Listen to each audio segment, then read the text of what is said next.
Alhamdulillah, jamaah sekalian yang dirahmati Allah, kita melanjutkan sedikit pembacaan kitab Ar-Risalatul Jami'ah. Faqala al-musannif rahimahullahu ta'ala wa nafa'ana bihi wa bi'ulumihi bid-darain amin. Baginda Nabi Muhammad sallallahu alaihi wasallam bersabda, "Idza ja'al mautu li talibil ilmi wa huwa ala hadhihi al-halah mata wa huwa syahid." Apabila kematian datang kepada seorang penuntut ilmu sedang ia dalam keadaan seperti ini, yakni keadaan menuntut ilmu atau mengajarkannya, niscaya ia mati syahid. Nah, ini hadis dari Rasulullah bahwa orang yang meninggal dalam keadaan menuntut ilmu itu meninggalnya syahid, syahid akhirat. Ini sebuah keberuntungan kalau orang itu meninggal dunia dalam keadaan syahid. Di antaranya orang yang mati syahid itu syahid akhirat. Kalau syahid dunia dan syahid akhirat itu orang-orang yang berperang di jalan Allah. Kalau yang kada perang, banyak di antara yang menyebabkan umat Nabi ini berkat doa Rasulullah mendapatkan maqam mati syahid, meninggalnya bagus.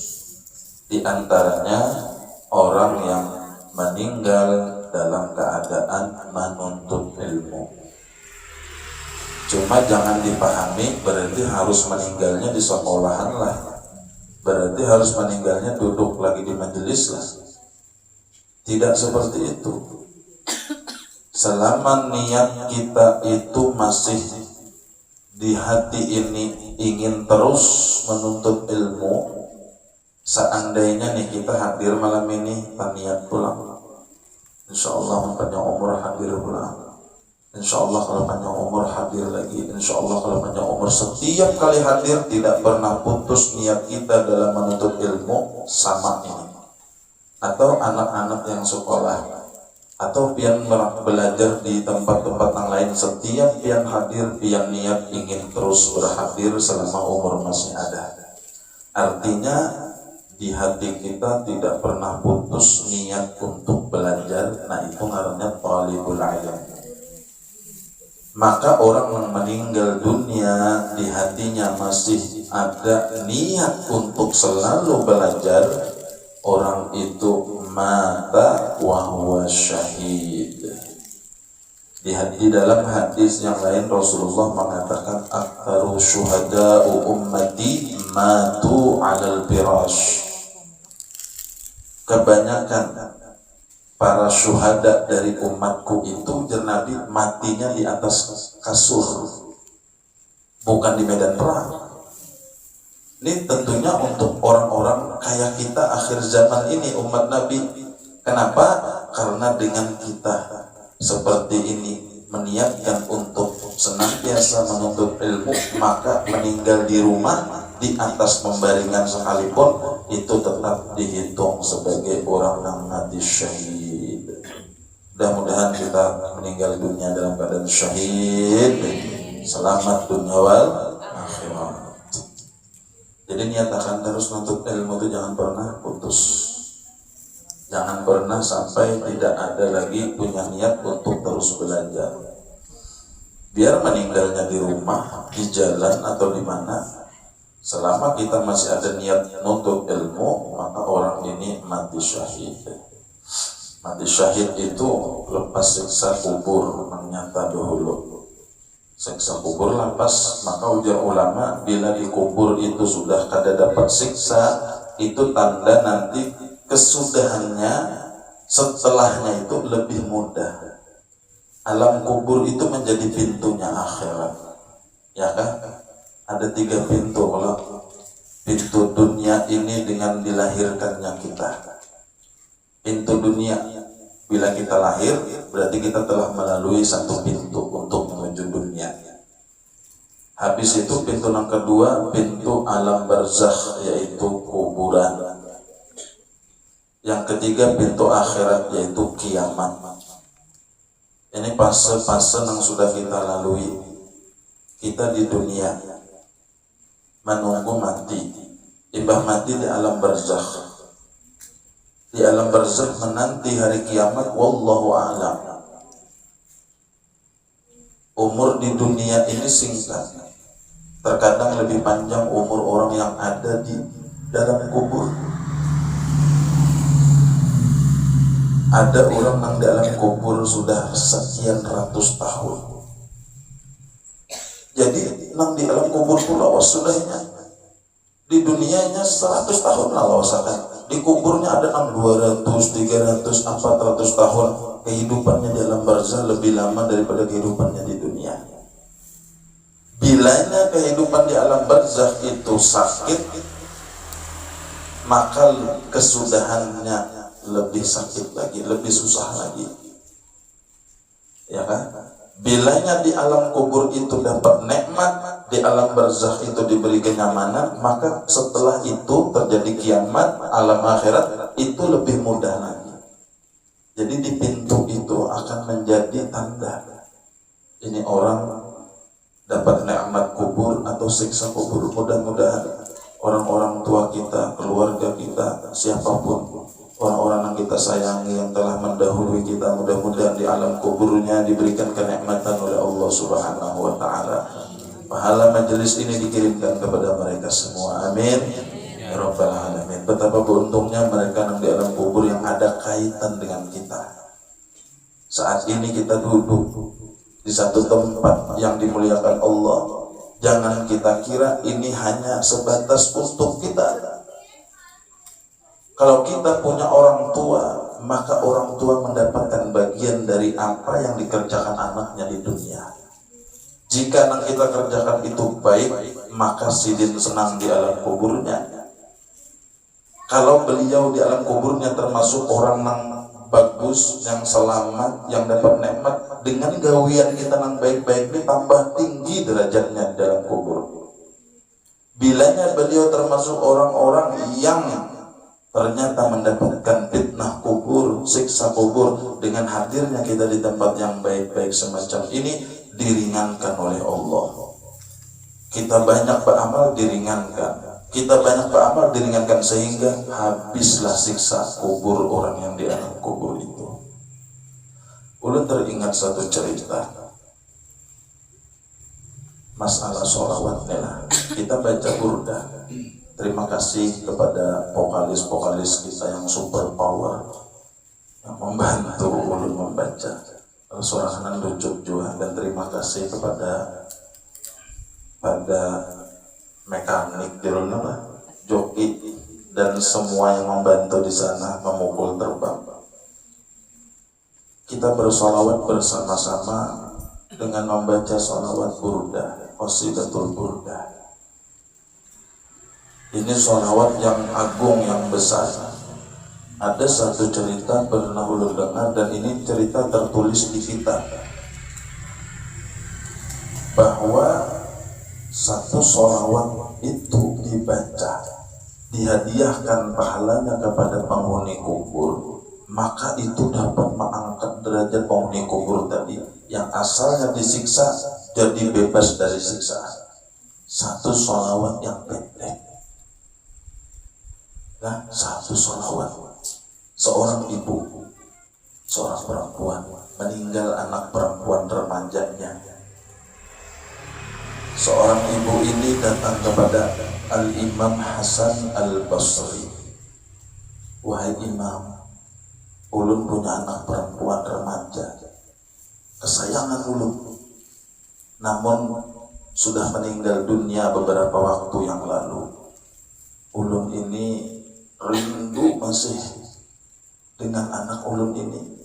Adakah amalannya agar ulun ini barang bisa bermimpi melihat keadaan anak ulun di alam barzakh, bisa mimpi ketemu dengan anak ulun kayak apa ini? Ada seorang ibu yang rindu kepada anaknya lah. Ujar Imam Hasan Al-Basri, ya oke, ibu bisa. Biar amalkan ini, insya Allah tidak lama biar akan berjumpa dengan anak pian di alam mimpi. insya Allah dipertemukan Allah. Diamalkan oleh ibu ini dengan kesungguhan, dengan kekhusyuan, dengan rasa rindu, sehingga tidak beberapa lama, tidak beberapa malam mengamalkannya. Mimpi di malam harinya, paginya ibu ini berlari kepada Imam Hasan Al-Basri. Wahai Imam, tadi malam ulun ketemu di dalam mimpi ulun dengan anak ulun perempuan. Bagaimana keadaannya? Wahai ibu, ibu ini menangis. Nah, Imam Hasan Basri, kenapa bu? Maka sudah ketemu, kenapa pian lebih menangis daripada kemarin? Wahai Imam, ya ulun ketemu mimpi dengan anak ulun, cuma keadaan yang ulun lihat dalam mimpi, anak ulun di alam kuburnya disiksa, lehernya dirantai, kakinya diikat dirantai, tangannya diikat dirantai, dicambuk, dipukul, diseret. Anak ulun menangis, tidak ada yang bisa menolong di situ. Ulun melihat hanya menangis. Jadi Imam Hasan Al-Basri dikisahkan ibu dari perempuan tadi, sifat-sifat siksaan yang disaksikannya di alam barzah melalui mimpi. Imam Hasan Al-Basri bu pingsan. Dahsyatnya fitnah kubur yang sebentar lagi ulun dan pian pasti masuk ke sana. Sebentar adalah luas. Sepanjang-panjang umur tetapi hitungannya itu sebentar. Mudah-mudahan kita sebentar dijauhkan dari fitnah kubur. Lalu Imam Hasan Basri setelah beberapa waktu kejadian itu, beliau mimpi juga. Di malam yang mulia beliau mimpi melihat tempat yang indah. Wah, seakan-akan tempat ini surga nih. Semuanya indah, bagus, baunya harum, pemandangannya nyaman. Dan di situ beliau melihat seorang wanita muda duduk di atas singgasana yang mewah, megah, indah, dan memakai mahkota laksana seorang ratu. Ujar Imam Hasan Al-Basri, man anti? Siapa pian ini? Siapa ikan? Apakah bidadari? Ujar perempuan remaja ini, ana ibnatu imra'atin allati atatka. Aku ini adalah putri dari seorang ibu yang pernah datang kepadamu. Akulah putrinya dari ibu yang pernah datang kepadamu, yang minta amalan agar bisa melihat aku dalam mimpinya. Ujar Imam Hasan Al-Basri, maka kemarin ibumu cerita engkau ini dalam keadaan disiksa oleh Allah. Kuburmu menyala, engkau diseret, engkau dirantai, engkau disiksa oleh malaikat Zabaniyah. Iya betul. Di saat itu memang aku dalam keadaan siksa yang luar biasa. Alam kuburku menjadi lubang daripada lubang api neraka. Akan tetapi ketahuilah wahai imam, engkau pasti bingung dengan keadaanku yang berubah begitu cepat. Dari tempat adab menjadi tempat yang sangat mulia ini. Ketahuilah, satu hari lewat di atas pekuburan kami ini seorang laki-laki, marra bina rajulun, lewat pekuburan kami.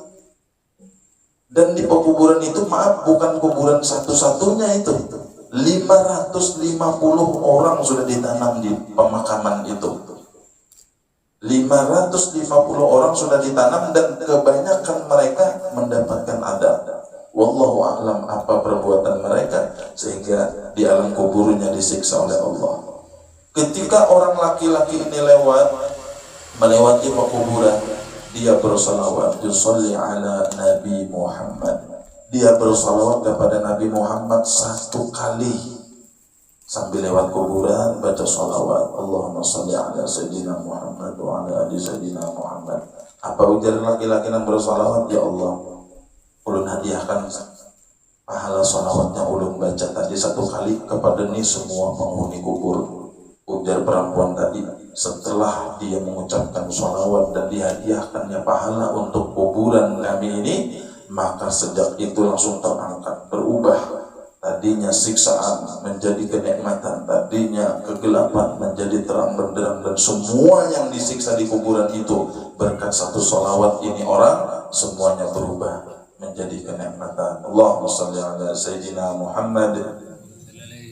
kita baca burdah, baca sholawat dahsyat 1 jam kita baca ini sholawat burdah yang luar biasa, maka apa yang akan diberikan Allah Ta'ala kepada orang-orang tua kita yang ada di kubur, kepada keluarga kita yang ada di kubur.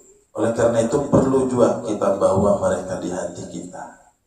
Kita bawa, ya Allah, ulun duduk di majelis sholawat, sampaikan pahala apa yang ulun dapatkan di majelis ini kepada mereka yang sudah tidak bisa beramal, kepada mereka yang hanya menantikan dari nang hidup, maka yang ulun dapatkan sampaikan kepada mereka. Ini orang dalam kubur itulah sudah habis masa beramalnya, menandak beramalnya lagi nang kayak ini nah, jangan kaina, mun sudah dicabut nyawa habis. Tidak ada amal lagi di alam kubur, hanya bisa mengambil apa yang sudah kita kerjakan, hanya bisa menanti dari nang hidup. Bahkan ujar Nabi, Abdalul hadaya ilal ahya min Abdalul hadaya minal ahya'i ilal amwat ad-du'a wal istighfar. Sepaling abdal, sepaling bagus hadiah dari yang hidup kepada yang sudah meninggal dunia adalah doa dan istighfar. Bahwa mereka dalam doa kita mintakan ampun kepada Allah bagi mereka, itu hadiah yang paling berharga, yang sangat ditunggu orang-orang yang berada di alam barzakh sana. Itu paling berharga. Amun pian kada kawa duduk ziarah di kuburan mereka, di mana kita duduk, di majelis, di rumah, di langgar, di musola, di yasinan, bawa mereka di hati kita, maka mereka akan mendapatkan hadiah-hadiah yang indah. Nah, mudah-mudahanlah di majelis ini sebagaimana didoakan kan di sini sudah ada sampaian kada berniat tenang bagusnya ulama menyusunkan doa ini. Sampaian itu kada berniat tetap di doa ini dilanjutkan oleh musannif, oleh beliau, supaya paham itulah. Nah, ketika kita sampai pada kalimat thumma bi sahaibina wa sahaifil hadirin wa sami'in wa walidina wa walidihim wa amwatina wa amwatihim wa amwatil muslimin wal muslimat wal mu'minina wal mu'minat. Perhatikan. Kemudian pahala ini tuliskan ya Allah di lembaran catatan kami, kita nang hadir perorangannya. Embah itu dan seluruh daripada nang hadir, nang mendengar, berikan pahala kebaikan burdah ini kepada kita pribadi, seluruh nang hadir baik laki-laki perempuan, kepada telinga-telinga orang nang mendengarnya. Habis itu kemana jersidin? Wa walidina, dan kepada catatan amal orang tua kami.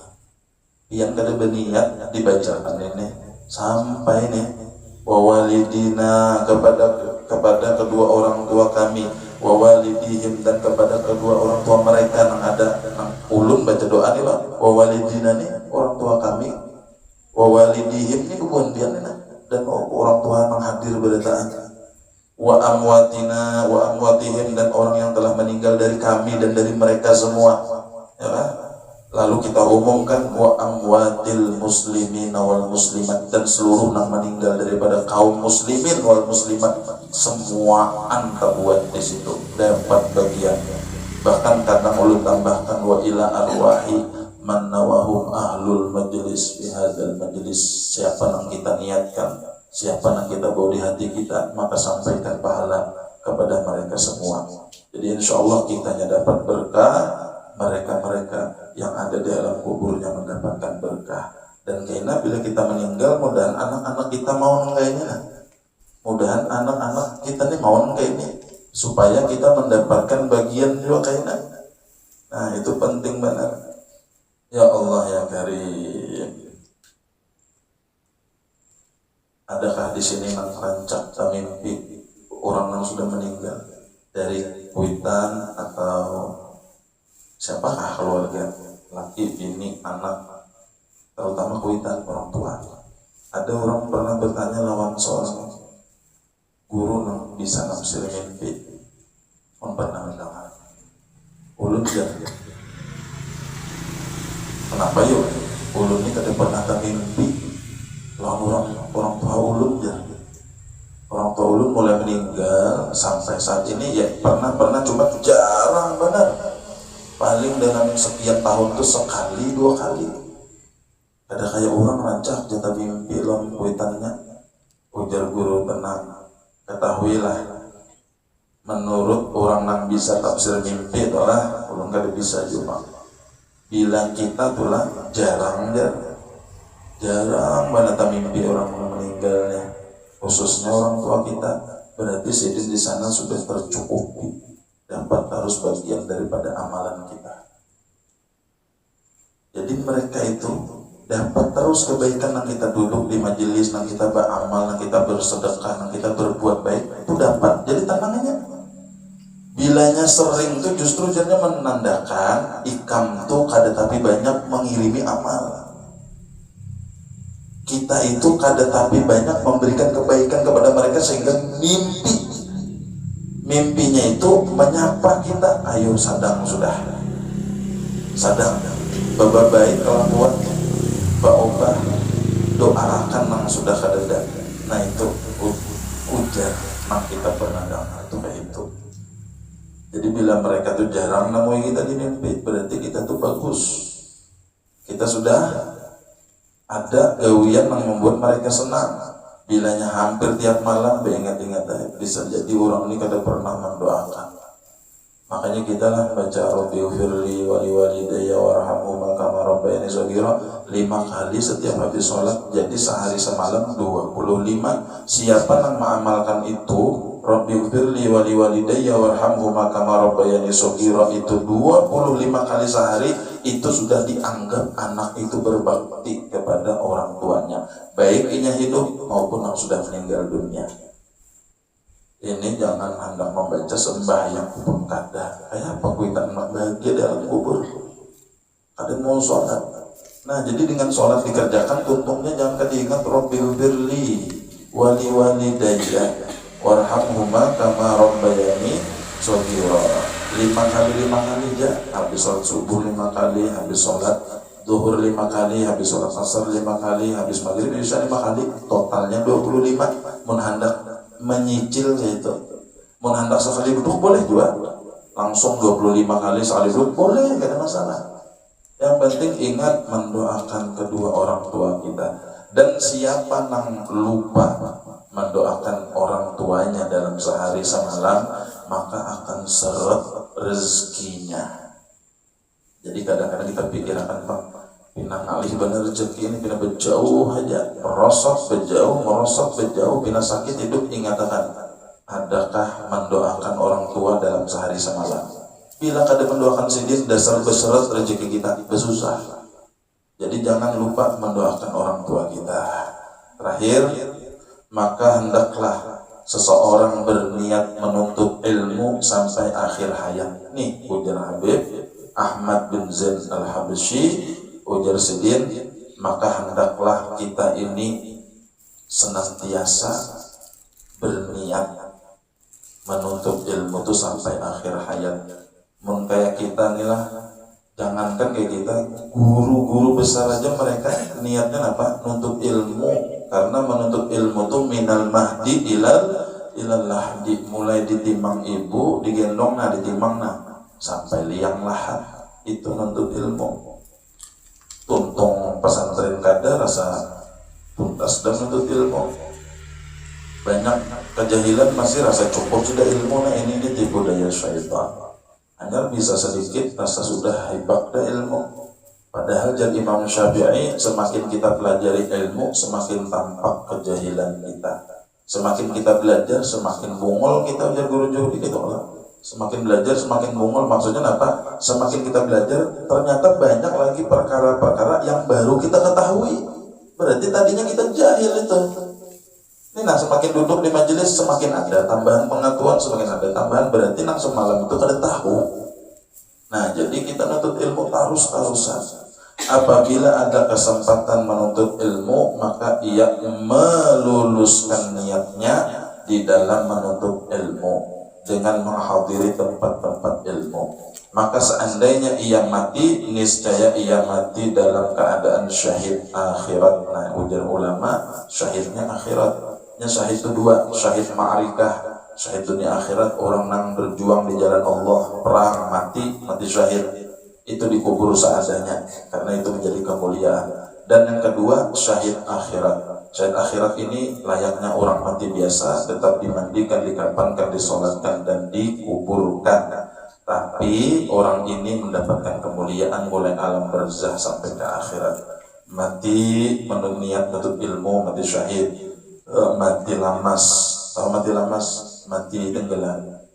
Itu termasuk syahid akhirat. Mati sakit parut, mati beranak, mati malam Jumat, hari Jumat. Itu termasuk mati syahid. Kita ini, ujar Habib Syagab bin Hasan Baharun, umat Nabi ini paling banyak mati syahid akhiratnya berkat doa Nabi. Sampai-sampai nang sakit parut, mati nang sakit parut dah. Itu termasuk bilanya meninggal gara-gara sakit parut itu syahid ya. Mati terbakar, mati mendadak. Tapi syaratnya iman. Untungnya Sidis mati malam Jumat ya. Nampak dipukuli orang menyuntang sapi. Itu kan ada untung, itu linyak ngarannya. Syahid lah itu. Pada kalau dipadakan syahid. Orangnya biasa aja, baik-baik aja, kadang bermaksiat, mati malam Jumat, syahid, mulia itu. Siang Jumat, syahid. Nah, hari Jumat atau malam Jumat, aja ada nang mati hari Kamis buat kulkas biar karena Jumat aja dia kada kawan. Itu matinya Kamis itu. Matinya hari Jumat, malam Jumat termasuk itu hari yang mulia. Dahanlah kita mati dalam keadaan yang baik. Terakhir nih, belum habis dikit lagi nah.